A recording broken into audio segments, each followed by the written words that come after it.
Magandang hapon! Kumusta po? Narito po ulit ang update natin para sa lagay ng ating panahon. Ngayong hapon po ng February 13, 2024 na kung saan sa ngayon ay patuloy pa rin po ang pag-iral ng hanging amihan dito po sa Luzon pero papahina na. Ngunit nagdudulot pa rin po yan ng mga isolated rains dito po sa ilang bahagi ng Cagayan.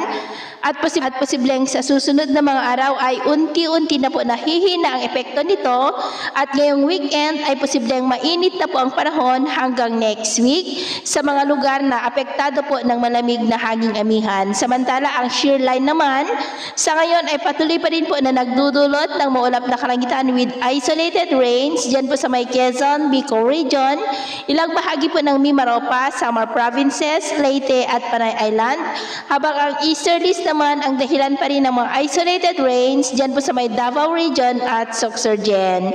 At mamayang gabi ay posible pa rin ang mga isolated rains sa ilang bahagi po ng ating bansa kaya mag-ingat po tayo sa posibleng banta ng mga pagbaha at pagguho ng lupa. At sa atin naman pong long range forecast ay magandang balita naman dahil kahit na may mga pag-ulan tayong nararanasan ay wala pa naman pong banta ng bagyo na namamataan mula rito na tatawid dito sa ating bansa hanggang po sa susunod na 2 linggo ay posibleng storm free po tayo.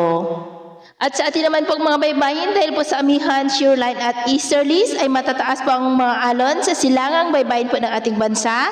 Mula po dyan sa may Batanes, pababa hanggang sa silangang baybayin ng Mindanao na ang mga alon ay posible po na aabot hanggang po sa 2.4 to 3.5 meters height at maalon din sa kanlurang baybayin ng Ilocos Norte, pababa hanggang dyan sa may Palawan na ang mga alon ay posibleng aabot po hanggang sa 1.5 to 2.3 meters height. Kaiwasan muna natin ang papalaot dyan po sa mga may kulay pula para mas makaiwas sa mga sakunang pangkaragatan. So ito na ang latest update natin sa araw na ito.